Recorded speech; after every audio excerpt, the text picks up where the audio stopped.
তবে ঢাকার মেট্রো একটা জিনিস যে সেখানে কোনো শপিং সেন্টার বা শপিং মল নাই বা কেনাকাটার কোনো অপশন নাই, এখানে কিন্তু সেই অপশনটা আছে। সুতরাং আপনারা এখানে এসে কেনাকাটা করতে পারবেন।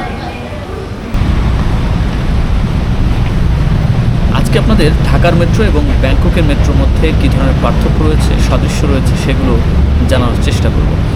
আমরা আশুক স্টেশন থেকে নানা স্টেশনে যাব।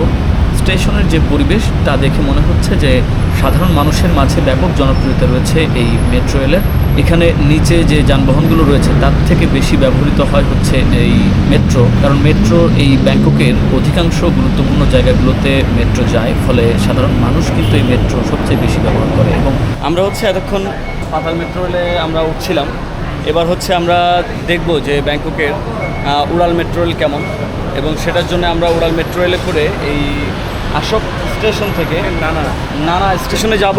পাতাল মেট্রো রেলে উঠলাম, সেই অভিজ্ঞতা যেমন শেয়ার করেছি আপনাদের সাথে, এই উড়াল মেট্রো রেলের বিষয়গুলো আপনাদের শেয়ার করব, কিভাবে টিকিট কাটবেন। মেট্রো স্টেশনের যে টিকিট কাউন্টার, এটি দেখে আমার কাছে মনে হয়েছে ঢাকার মেট্রো স্টেশনের টিকিট কাউন্টারগুলো খুবই সীমিত, এবং অটোমেটিক বুথ ব্যবহার করে যে কার্ড নিতে হয় সেটি ঢাকায় মেট্রো স্টেশনগুলোতে যেমন কম, এখানে কিন্তু অনেক বেশি দেখেছি। পাশাপাশি কয়েন ব্যবহার করেও কিন্তু যে টিকিট সংগ্রহ করা যায় সেটিও কিন্তু এখানে স্বয়ংক্রিয়ভাবে রয়েছে। কয়েন দেওয়ার জায়গা আছে, এটা যদি আপনার কাছে কয়েন থাকে তো ভালো, আর যদি কয়েন না থাকে এখানে কাউন্টার আছে, সেখানে আপনি টাকা দিয়ে কাগজের নোট দিয়ে ওইখান থেকে কয়েন নিতে পারবেন। এর বাইরে আমরা দেখেছি যে ম্যানুয়ালি যে কার্ড নিতে হয়, টিকিট নিতে হয়, সেটিও কিন্তু এখানে বেশ কয়েকটি বুথ দেখেছি, অর্থাৎ একের অধিক রয়েছে।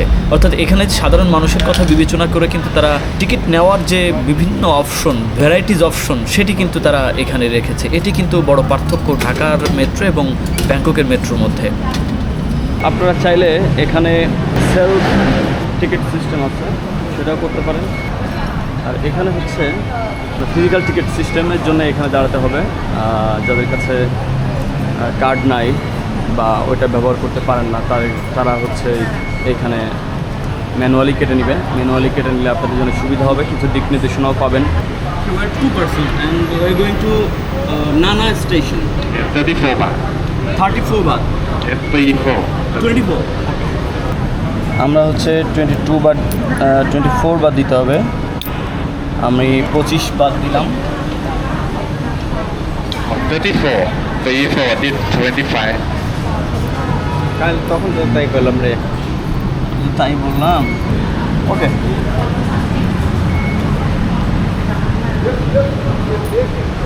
চৌত্রিশ বাদ দিতে হবে। আমরা এই আশোক স্টেশন থেকে নানা স্টেশনে যাব।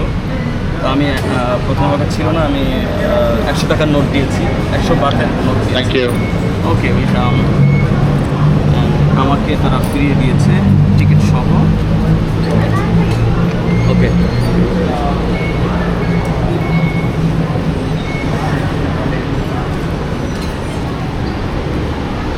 ও এটা চেঞ্জ করতে হবে। হ্যাঁ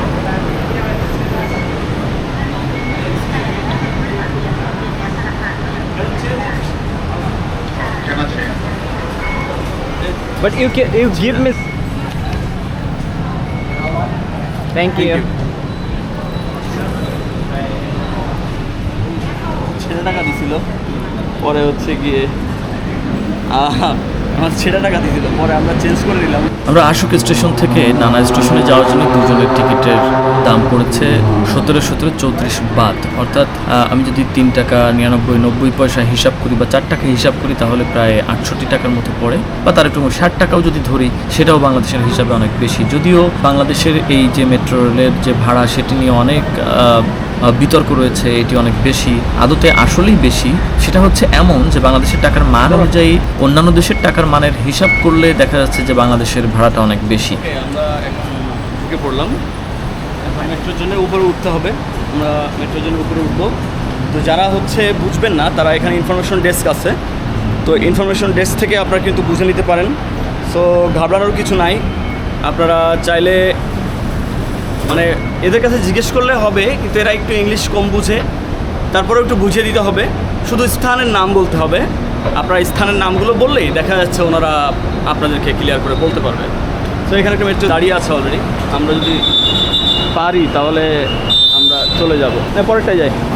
মেট্রোর যে প্ল্যাটফর্ম সেখানে দাঁড়িয়ে যেটা মনে হয়েছে যে এটি আমাদের ঢাকার মেট্রো স্টেশনটা আর একটু জাঁকজমকপূর্ণ, কারণ ঢাকার মেট্রো স্টেশনে প্ল্যাটফর্মের পাশেই আপনার ওয়াশরুম রয়েছে, বাচ্চাদের ব্রেস্ট ফিডিং রুম রয়েছে, কিন্তু এখানে সেগুলো আমরা দেখিনি। সেই জায়গা থেকে বলা যায় যে ঢাকার মেট্রো এই ব্যাংককের মেট্রো থেকে এগিয়ে রয়েছে। মেট্রো রেলের মধ্যে দেখেছি মানুষের ব্যাপক চাপ রয়েছে, বিজ্ঞাপনের মাত্রা অনেক বেশি দেখেছি, তবে মেট্রোর যে জানালা গ্লাস সেই গ্লাসটা দেখেছি অস্বচ্ছ এবং বাইরের দৃশ্যটা খুব কম দেখা যায়। আমাদের ঢাকার মেট্রোর যে গ্লাসগুলো রয়েছে সেগুলো কিন্তু স্বচ্ছ। সব মিলিয়ে ব্যাংককের মেট্রো এবং ঢাকার মেট্রোর ভিতরে বেশ কিছু পার্থক্য রয়েছে, মিলও রয়েছে। মানুষের ভোগান্তি কমানোর জন্যে এই ব্যাংককের মেট্রোগুলোতে বেশি সুবিধা দেওয়া হয়েছে। আমরা ইতিমধ্যে নানা স্টেশনে চলে এসেছি। আমাদের হোটেলের ঠিক পাশে একটি মেট্রো স্টেশন। এই মেট্রো স্টেশন থেকে খুব সহজেই আপনি টিকিট কেটে এই ব্যাংককের যে কোনো প্রান্তে আপনি যেতে পারবেন। তো আমাদের ঢাকার মেট্রো স্টেশনের মতো এত জাঁকজমকপূর্ণ না। দেখেন এদের এখানে কিন্তু ছাউনি মাঝখানে ফাঁকা। এ পর্যন্ত ছিল আমাদের আজকের যাত্রা। পরবর্তীতে নতুন কোনো ভিডিও নিয়ে উপস্থিত হব, সে পর্যন্ত সাথেই থাকুন।